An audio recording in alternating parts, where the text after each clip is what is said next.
You're listening to a new episode of the Brave Technologist, and this one features Yemel Jardi, who is a co-founder of Decentraland and the executive director of the Decentraland Foundation, leading the organization's efforts to build a decentralized virtual world in the open metaverse. Driven by a passion for blockchain, Yemel began building open-source Bitcoin tools in 2014 and later co-founded Casa Voltaire, which helped incubate major projects like Decentraland, Open Zeppelin, Hardhat, and Moon. He's also deeply engaged in the AI revolution and how intelligent systems capable of problem solving, learning, and adapting will shape work, culture, and the dynamics of virtual worlds. In this episode, we discussed how they're providing more bandwidth for human connection through socially rooted virtual worlds, unique use cases for creators and businesses to leverage online worlds, balancing decentralization with the need for governance and moderation, and ethical concerns with AI and social virtual worlds.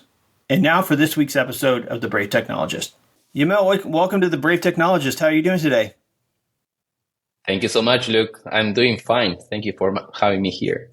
Yeah, definitely. Decentraland's been around for a little while, but just to kind of set the table, like for the audience a bit, let us know a little bit about your journey. Like, how did you find yourself at Decentraland, and what got you kind of excited about being, working at the company?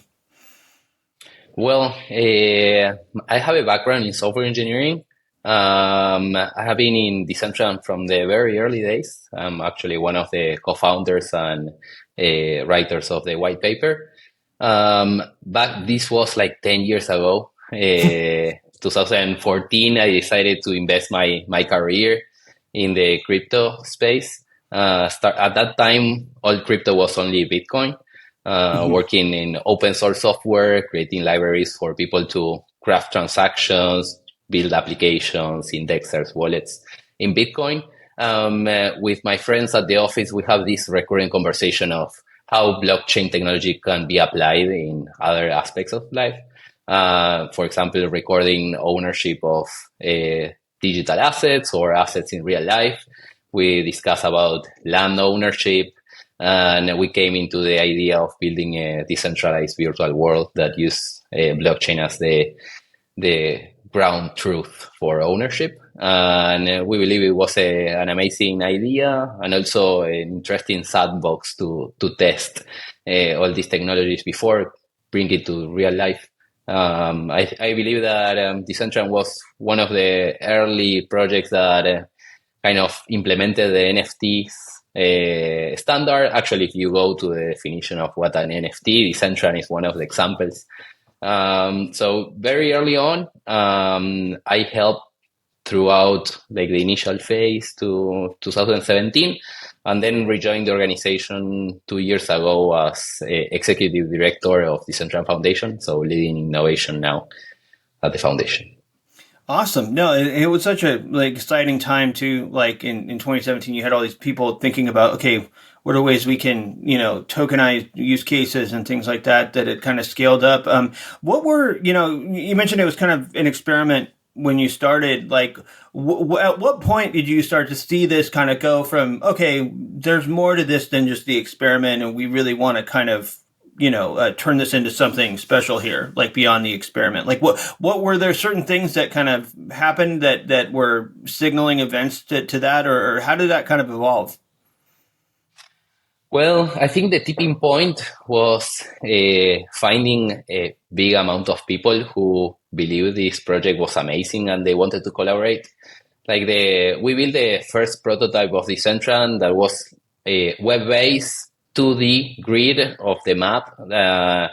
You mine plots of land on the web browser, and you can just assign a color to the parcel. It was an experiment. It got some attention. Second prototype, we forked the Bitcoin network, like the node, build our own blockchain, and also build like a 3D explorer in Unity, and like a very basic definition of an aesthetic scene, so you can create like 3D models and place them, but no actually running code. And in this second prototype, we got a YouTuber from London, and he explained the project way better than we could at the time. And like in a day, we had like hundreds and hundreds of people who joined our Slack looking for ways to collaborate. And I think that was the tipping point on like, okay, let's scale this from a hackathon project into something real. That's where we got the motivation because of the excitement of the public. Awesome. Yeah. And people kind of, that there was like a bit of a metaverse kind of moment for a while there, but really like metaverse is so much more than kind of a meme, right? Like it seems like, I know we've been working together on a few things with you guys, like, and it seems like, you could do everything there from, meeting with communities to events and all sorts of other things. Like, how is it? Is it hard when you kind of have the metaverse? People have a different mindset of what that is and what it actually could be, or how much are you guys adapting? I guess to the bigger trends that are happening, and what is kind of the value prospect for users, or what are you guys doing to kind of grow the base a bit more? I think in the months ahead. Well, I think many questions there. So Sorry. regarding the metaverse, we have been starting the discussion about Decentraland after reading novels as Snow Crash, Ready Player One, and also at that time Facebook bought Oculus, which Hmm. was like the I think number one company building VR headsets, and for us that was kind of a kickstart as well. Like, okay, this is the cell phone is not the ultimate computing platform. There is a trend of like the integration between human and computers. We will eventually be plugging into a computer and being experience a more immersive internet. Hmm. And those novels already talk about metaverse. So I think like we jump into that idea with a strong belief that open source is what made the internet great and Hmm. amazing. And we have been seeing in the past decade a shift towards centralization. And like if there is a new wave of computing platform and a new way of experiencing internet, that world needs to be built on open standards. And that's our take in the metaverse. Even though we don't say that we are a metaverse, like the metaverse, I would like to say like the internet, the metaverse, Right. Right. like a compilation of so many experiences that you can have. We are just one piece in like this ecosystem, and building it on open standards actually get the network effect of the internet. So then we have like this hype cycle of the metaverse as a word that gets into the mainstream parlance after Facebook changed their name to Meta, after COVID. I think like most population hold one main topic to be discussing at the same time. I think that was an effect of the pandemic, where, like everyone is talking about the same time, the same thing. If it's like the pandemic itself or like a bull market or like AI. So I think like we got a lot of attention Hmm. during pandemics and after that. And then the market meets like the expectations of the market meet the reality. Like they were hoping for something similar to what you see in Ready Player One movie, Hmm. and I believe the hardware is not there for like offering that kind of experience, even though like socializing online is something that I have been for ages, like from ERC chats to Right. like so many ways like Discord nowadays. Decentraland provides something different, like a spatial way to connect with others. And I think the value proposition is to actually have a truly human connection through a computer. Like, can we provide more bandwidth for human connection? And I have the point, the hypothesis that that is becoming more of a need in these days. Hmm. Like, while AI is growing and all the content now is like easily generated, all the conversations that you have online are asynchronic. Yeah, like you are interacting with content that was produced some time ago and maybe by a machine. There is a deep need of human connection and knowing that you are talking with a real person on the other side. That's life. So we are like in order to bring new people. I think that was part of the question as well. We're doubling down on that basic human need of connecting with others. Like it's the social aspect of Decentraland what keeps the community moving, and I believe that's our biggest moat. Like, what's the difference between different Decentraland and other platforms? We can talk about the ideology with the open source and many other stuff, but I think the community we have gathered along the years, and they are here because of the values, the technology, and the other people as well. Yeah, no, it seems like too. I mean, I've been playing around because I was one of those things where when there was a web based experience, I was like really into it back in the day too, and then I've been able to kind of spend some time in too as we've all been working together a little more recently. And there's something to it where communication, especially like virtual communication between people, has become very flat, like 2D. It's like in this podcast, right? Like you got one view of you, like and one view of me. We're talking to each other, but there's something to that element of being in Decentraland and being able to like track the movement of a person, and you can kind of gesture in different ways and stuff. That it feels more like a real, like it's a virtual experience, but there's just gestures and certain elements of it that are there that aren't there in typical virtual communication, right? And I think it's got to be challenging to kind of, how do you kind of communicate that, right? Like to the broader population. Are you guys are there like certain things you're trying to how? I guess you've got different lands. Let's unpack like Decentraland a little bit, just as folks might not be familiar with it. So is it basically kind of this space where you can have different projects come in and set up different areas to meet or things like that? Let's walk it through for someone who maybe never even had heard about Decentraland before. Yeah, totally. So Decentraland, super short, is a virtual social world.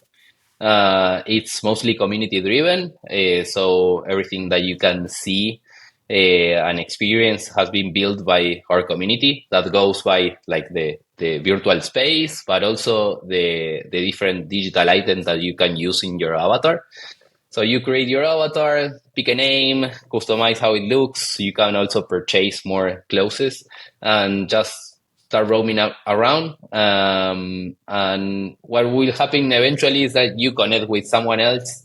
Maybe they are doing an event. Maybe they are like projecting a film, and they are doing like a watch party. And then you start engaging with a community. We have many communities inside the Central, and each of them they have their main interest. Maybe it's around music or art. So I think you find your way in the community and eventually be part of something bigger.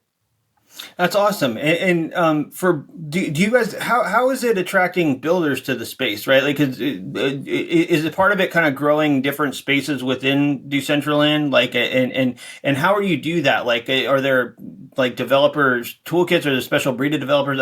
I'm just kind of trying to give a 1,000-foot view for folks who might not be familiar with this stuff. Yeah, totally. So we have a Genesis City, which is like the main city, the metropolis of the Central, is created by 90,000 parcels of land.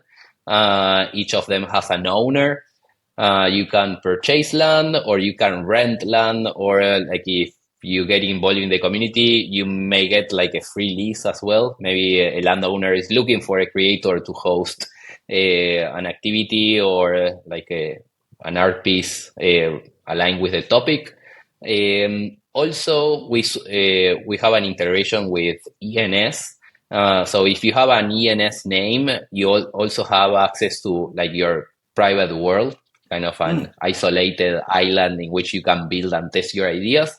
And people can teleport to that island, but it's not connected to the metropolis. Like if you want to get all the benefits of the adjacency to another parcels and all the foot traffic you may get, getting land, access to a land, that would be ideal. We implemented these isolated versions of worlds to lower the entry barrier for any creator. Like if you have an ENS name, which is super common nowadays, you can already start building. Regarding the tools to build, we have a no code approach. You have to download the Creator Hub.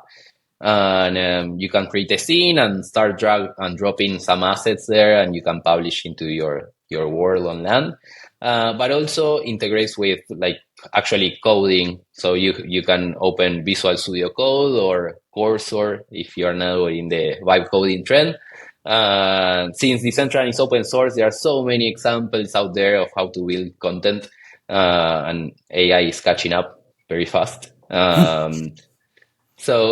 if you want to create, you need maybe some skills on like 3D modeling, or at least like being able to download assets online. Maybe you want to code in JavaScript or TypeScript for the logic of the particular scene. And yeah, and then I think it's up to the creativity is the limit.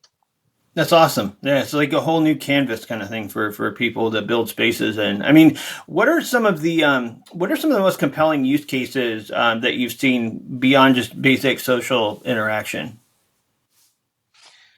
Well, I mean, social interaction is quite broad, Hmm. and Sure. so maybe like making new friends and roaming around or building your own community. We can say that social interaction. Other approach to that is like team building. Like if you already have a community that they know each other, there are so many companies that are remote, and maybe they struggle to find an activity they can do with like 20, 30 people online. Hmm. So team building is another use case. Then for the creators, I think like it's as you said, open canvas for build new experiences. If you also you can create like digital assets and sell it on the marketplace. So for many creators, it's also like a revenue stream. Mm. They dedicate part of their time in building new collections and sell it into the Decentraland marketplace. And they not only get the fees from like the primary sales, but we also give the creators part of the fee of any secondary sale that is processed in our marketplace. That's actually interesting to continue a revenue line of a collection you already made. Um, and I think like for companies or brands in general, what they are doing activations in Decentraland looking for like maximizing the time spent by the user. Like if you Hmm. want to get to the big numbers of views, probably you should go with like Instagram or like a social media platform. But if you want to get like 30, 40 minutes of interaction, like real engagement of a user, I think Decentraland or this any immersive experience will make it. And we see many brands looking for like how we can build something that is memorable, how we Hmm. can launch or include something in our lunch party.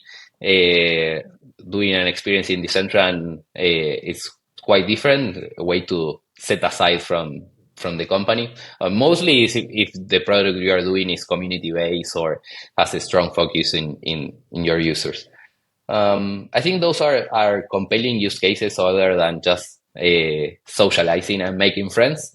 Um, and then I think like if you are a techie person, like, and you like to tinker, Decentraland, since it's a open source project and all the stack is very well described, we have seen many people who just jump because they find this is a place in which they have a say. They can prototype a project, then actually submit it to a governance platform, maybe, yeah, make a change in the product. So the very small 3% of the population that has the push for making a change in this world, they can find a home in Decentraland. This is a place that we welcome everyone who wants to have a say and actually get their hands dirty. They may get a grant to build their prototype.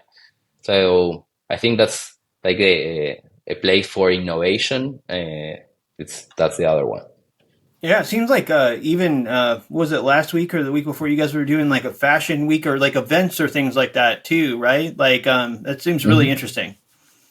Yeah, we just wrap up the Fashion Week, which was a big event that we host a few of them through the year. We have like music festival, And last November, Fashion Week now, we will have a LAN party that is towards gaming and multiplayer interactions in Decentraland. We'll have smaller ones like a prompt day, a career fair. And for us, it's a way to bring together like a lot of creators for a particular theme. Like for Fashion Week, we collaborated with many art designers and communities online who were investing in digital art, some universities as well. And we make an open call, curate all the participants, and organize many panels and talks. And yeah, build like a 4-day event around all this content, and also a really nice place, like a meeting point for all the community to gather and see what's new. For Decentraland Foundation is also like a moment to showcase what's new in the project, like the new features are there, how, and always raising the bar on what can be built in Decentraland.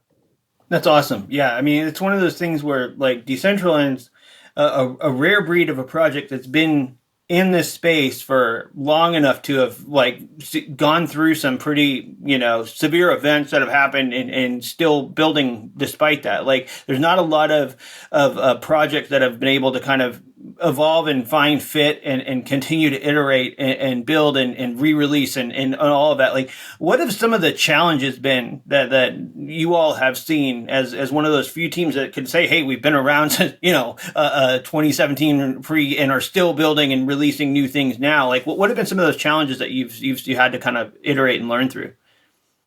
Wow, so many. I think like the first big challenge was the scalability of the Ethereum network. Mm-hmm. I think that was the first one. And we moved to Polygon network as a solution. Like the main smart contracts in Decentraland are hosted in Ethereum, like the LAM smart contract, Mana, the marketplace, and the names.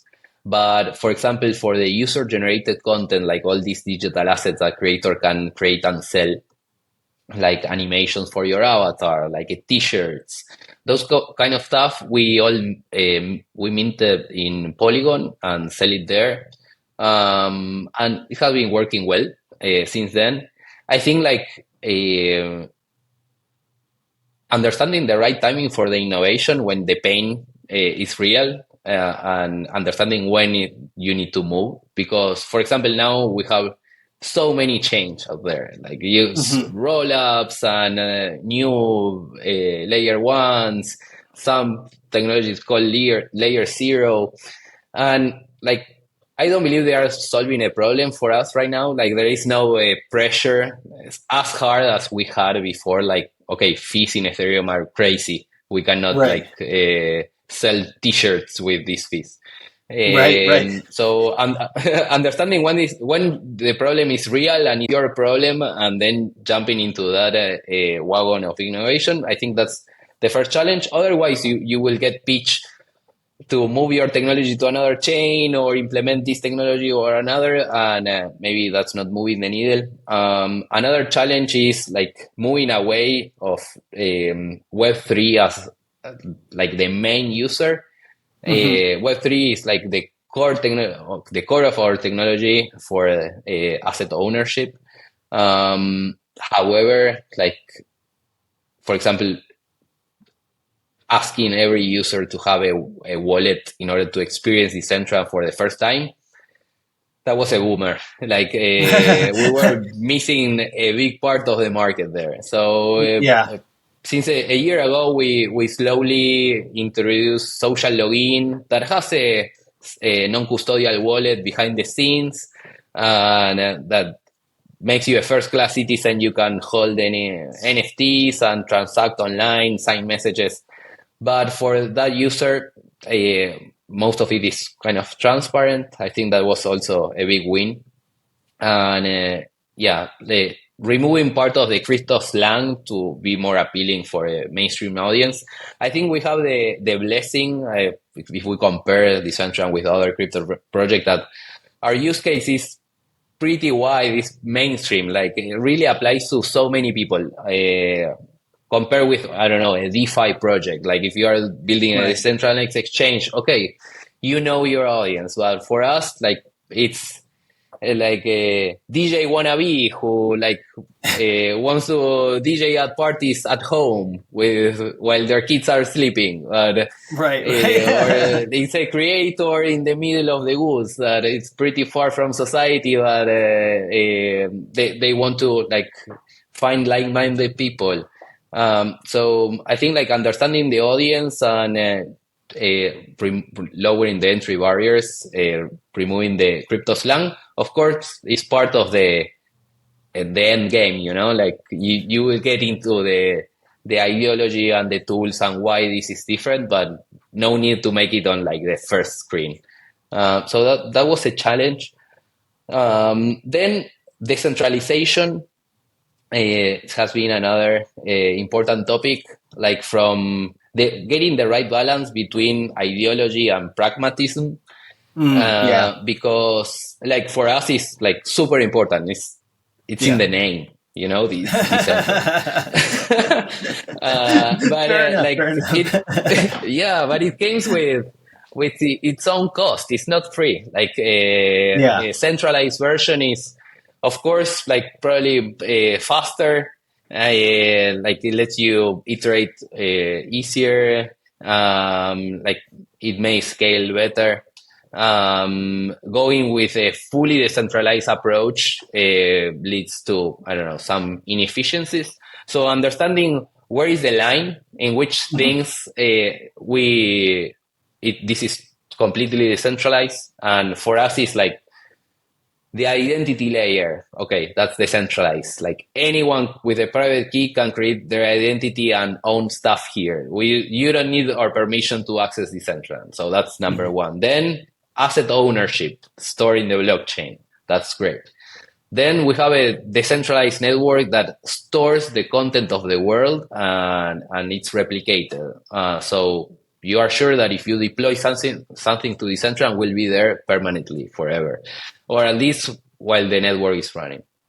But we cannot like take it down or like censor part of the content. So that's great. But then, for example, for the communication layer, we started with a peer-to-peer protocol for like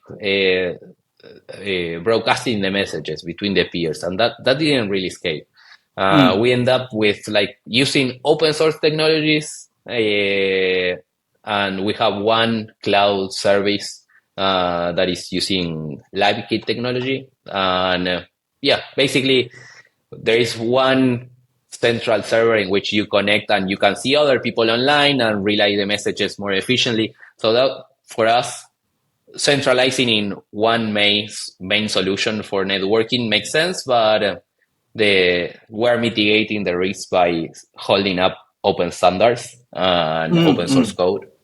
So I think Nice. that was also another challenge internally in the company. You know, the culture, like they always take the hardest solution for everything. It's like, come on, this is not necessary.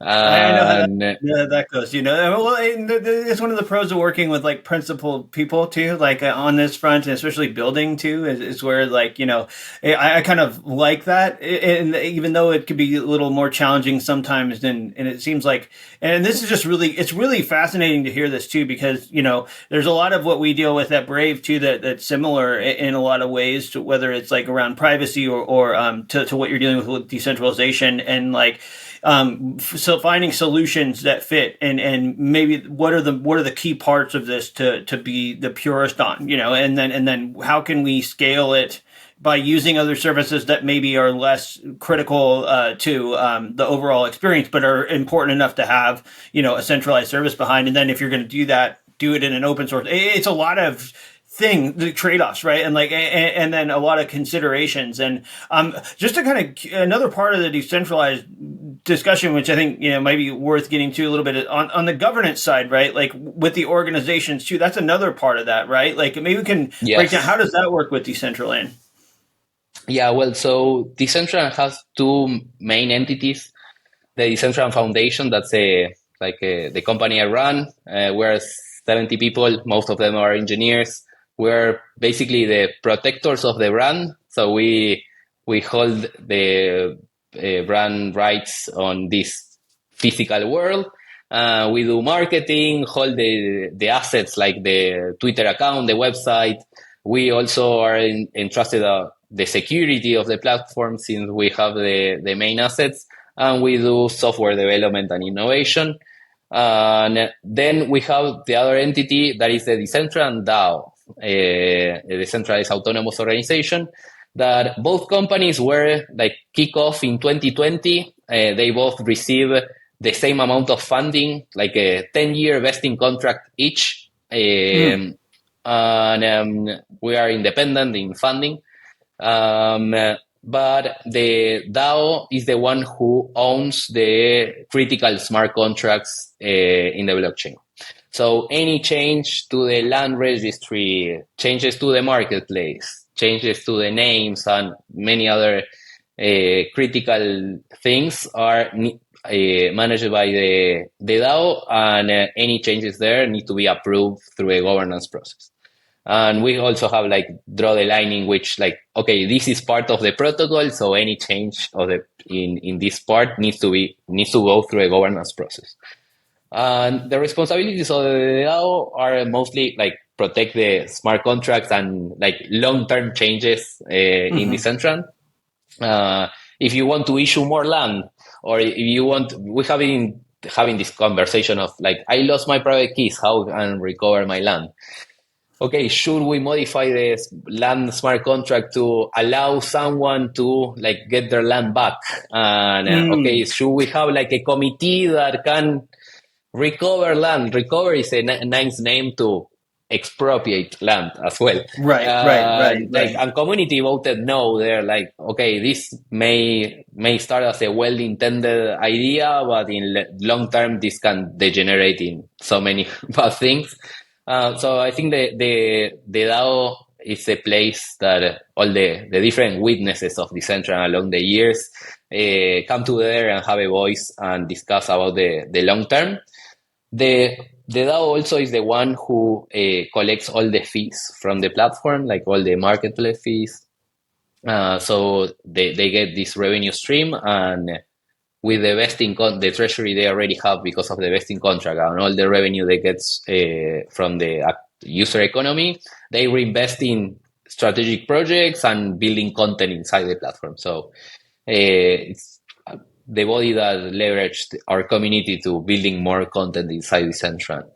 And I think we have a nice split of responsibilities. We work together, definitely. Maybe we build a new kind of experience, and then the DAO scales that into like actually having communities using it more and more.